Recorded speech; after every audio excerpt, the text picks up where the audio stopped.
Hello, hello, fellow classmates of EDL 730A. Tiffany Cash here. Taking some time out to reflect. I'm really excited about being able to do that in the aspect of student learning and development because it really has been an eye opening experience for me as an educator trying to cross over to a leadership role.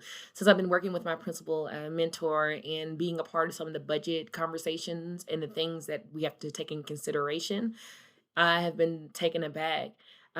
Some things that are comparing to what I am as an educator, data diving, wanting the best success for my students in their development by making sure I do my tiny part of reminding parents the importance of them being here every day, making sure I am available when parents need me to help with certain tutoring aspects.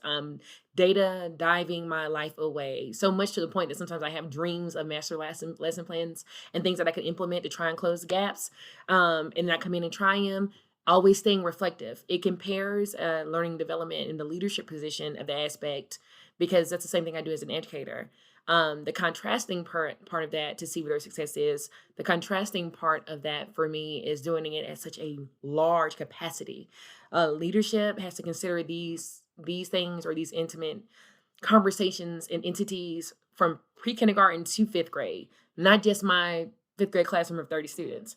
And it has really been an eye-opening moment to see how calm my mentor stays, how she's able to articulate herself very well in regards to where we are, how I learned now already the importance of how absence, students being there, and chronic absenteeism plays a part in how much funding you get to your school or they release to your school, considering your need, regardless of what other needs you may or may not have. How if they're not there or your numbers are low, you get less funding, which means less resources and being able to attain the things that students need to be successful.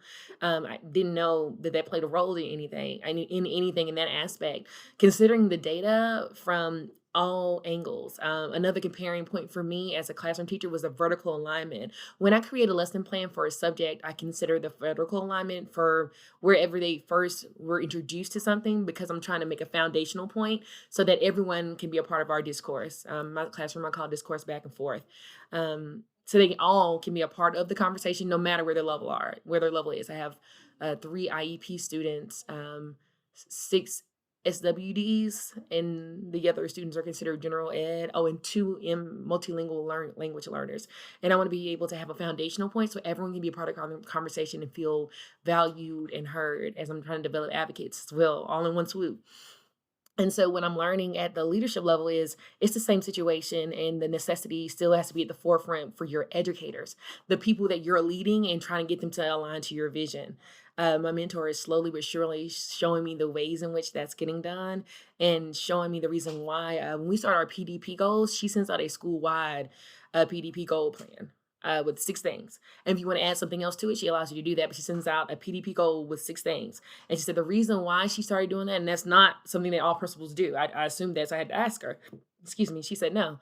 That's something that she does because she said she wants to make sure that her not subordinates, her staff, her parents, and her community partners understand what the vision is, what goals she thinks needs to be set, so we all can get there to see our students succeed. And so we have a focus. So she said so that everyone can understand that she's also accountable and she's also fighting the good fight for the success of our students. And so it's been an amazing experience so far. I'm excited to continue to learn and to gauge more information about student learning and development beyond my imagination. Right now, it has been overwhelming in the aspect of the amount of students and information and parents and conflicts and things and teeny tiny fires and mass burn ups that you have to go through just to make sure that you have a successful school year, school term, and everyone feels supported. Not just your students, not just your staff, but the families and community partners as well. So I'm excited. I've been learning a lot and how this plays a role in learning and development of our students in our school.